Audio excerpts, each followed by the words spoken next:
Glorious আইটির ১১ বছর যাত্রায় আপনাদের সকলকে জানাচ্ছি আন্তরিক শুভেচ্ছা ও অভিনন্দন। গ্লোরিয়াস আইটির সফটওয়্যার অর্ডার কনফার্মেশনের পর কিভাবে সফটওয়্যারটি রেজিস্ট্রেশন করবেন আজকের ভিডিওতে আমরা সেটাই দেখব।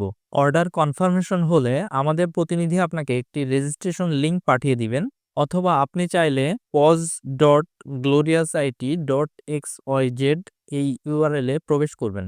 এখন আমরা ডান পাশের যে রেজিস্ট্রেশন অপশনটি দেখতে পাচ্ছি এর উপর ক্লিক করব। আমরা রেজিস্ট্রেশন ফর্মটি পেয়ে গেলাম। এখান থেকে কিছু বিষয় আছে যেগুলা মাস্ট আমাদেরকে ফিল আপ করতে হবে এবং কিছু তথ্য আমরা চাইলে স্কিপ করতে পারি। যেমন আমাদের স্টার মার্ক করা যে অপশনগুলা, এই অপশনগুলো আমাদেরকে মাস্ট ফিল আপ করতে হবে এবং স্টার মার্ক বাদে যে অপশনগুলো আছে এগুলো চাইলে আমরা ফিল আপ না করলেও কোনো প্রবলেম নাই। সর্বপ্রথম আমরা এখানে কোম্পানির নেমটা দেখতে পাচ্ছি, তো এখানে আমরা আমাদের কোম্পানির নেমটা দিয়ে দিব। এটা ছোট হাতের অথবা বড় হাতের যে কোনো ফরম্যাটে আমরা দিতে পারি। এরপর আপনাদের নামটি এখানে লিখে দিবেন, সম্পূর্ণ নামটি এখানে ক্লিয়ার করে আমরা লিখে দিব। দেন আমাদেরকে অবশ্যই একটা এনআইডি নাম্বার এখানে ফিল আপ করে দিতে হবে। আপনাদের ব্যক্তিগত এনআইডি নাম্বারটি এখানে তুলে দিবেন। এরপর আমরা একটি কন্ট্যাক্ট নাম্বার ইউজ করব। তো কন্ট্যাক্ট নাম্বারে আমরা চেষ্টা করব পার্সোনাল নাম্বারটা ইউজ করার জন্য। সেক্ষেত্রে সুবিধা হচ্ছে পরবর্তীতে কখনো পাসওয়ার্ড রিকভারি করার প্রয়োজন পড়লে আমরা এই নাম্বারে রিকভারি করতে পারবো। আর ইনভয়েসে চাইলে আমরা পরবর্তীতে অন্য যে কোনো নাম্বার সেট আপ করতে পারবো। তো আমরা অপশনাল হিসেবে যেটা পাচ্ছি আধার কন্ট্যাক্ট নাম্বার, এটা আপনি চাইলে ফিল আপ না করলেও প্রবলেম হবে না। আমরা চাইলে এটা ব্ল্যাঙ্ক রাখতে পারি বা যদি কোনো অপশনাল নাম্বার থাকে সেটা ইউজ করতে পারবো। এরপর আমরা অ্যাড্রেস লাইন অনের ঘরে আমাদের ঠিকানাটা দিয়ে দিব। অ্যাড্রেস লাইন 2 অপশনটি আমরা চাইলে স্কিপ করতে পারি যেহেতু এটা অপশনাল। এরপর স্টার্ট ডেটের ঘরে ক্লিক করলে আমাদের সামনে ডেট সিলেকশন করার অপশন দেখাবে। তো এখান থেকে আমরা আজকের ডেটটি সিলেক্ট করে দিব। দেন ওয়েবসাইট অ্যাড্রেস যদি আমাদের থেকে থাকে তাহলে আমরা এটা ফিল আপ করতে পারি, আদারওয়াইজ এটা স্কিপ করব।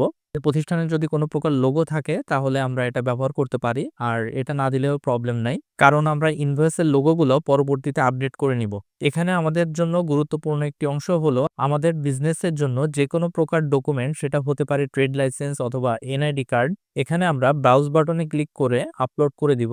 বিজনেস ইনফরমেশন গুলো ফিল আপ করার পর আমাদের জন্য গুরুত্বপূর্ণ পার্ট হলো সফটওয়্যার লগ ইন ইনফরমেশন। তো লগ ইন ইনফরমেশনে আমরা যে অপশনটা সর্বপ্রথম দেখতে পাচ্ছি সেটি হলো ইউজার নেম। তো ইউজার নেম এবং পাসওয়ার্ড দুইটার ক্ষেত্রে আমরা চেষ্টা করব কোনো প্রকার গ্যাপ না রাখার জন্য, অর্থাৎ আমরা নামের মাঝে কোনো প্রকার স্পেস রাখবো না। যেমন আমরা এখানে স্বপ্ন সুপার একসঙ্গে লিখছে কোনো প্রকার স্পেস ছাড়াই। তো এভাবে আমরা ইউজার নেমটি দিয়ে দিব এবং ইউজার নেমের ক্ষেত্রে আমরা চেষ্টা করব সবসময় ছোট হাতের অক্ষর ব্যবহার করার জন্য। একইভাবে আমরা পাসওয়ার্ডটি ফিল আপ করবো। তো পাসওয়ার্ডের ক্ষেত্রেও আমরা কোনো প্রকার গ্যাপ রাখবো না, সেম পাসওয়ার্ডটা আবার দিয়ে কনফার্মেশন করব এবং ইমেইলের ঘরে আমরা পার্সোনাল বা বিজনেস যে কোনো ইমেইল অ্যাড্রেস আমাদের থাকলে ওটা দিয়ে দেন রেজিস্টার বাটনে ক্লিক করব। রেজিস্টার বাটনে ক্লিক করলে আমরা একটি পপ আপ মেসেজ পাবো, কংগ্রাচুলেশনস বিজনেস ক্রিয়েটেড সাকসেসফুলি, এবং সাথে সাথে আমাদের মোবাইলে একটি এসএমএস চলে যাবে, কনফার্মেশন এসএমএস, যেখানে আমরা যে আইডি পাসওয়ার্ড যেগুলো ইউজ করছি ইউআরএল সহ ওইগুলো চলে যাবে। ভবিষ্যতে লগ ইনের জন্য আমরা অবশ্যই মেসেজের ইউজার নেম এবং পাসওয়ার্ডটি সংরক্ষণ করব। এখন আমাদের ইউজার নেম এবং পাসওয়ার্ডের যে ঘরটি আমরা দেখতে পাচ্ছি এখানে আমাদের রেজিস্ট্রেশনকৃত ইউজার নেম এবং পাসওয়ার্ডটি ইনপুট দিব। দেন লগ ইন বাটনে ক্লিক করলে আমাদের সফটওয়্যারটি সাকসেসফুলি লগ ইন হয়ে যাবে। সফটওয়্যার লগ ইন কনফার্ম হয়ে গেলে অবশ্যই আমাদের প্রতিনিধির সঙ্গে যোগাযোগ করবেন। সেক্ষেত্রে আপনাদের অর্ডারকৃত কনফার্মেশন যে প্যাকেজটি, ওই প্যাকেজটি আমরা অ্যাক্টিভেশন করে দিব। এরপর থেকে আপনি সফটওয়্যারটি পরিপূর্ণভাবে ব্যবহার করতে পারবেন। অসংখ্য ধন্যবাদ সবাইকে।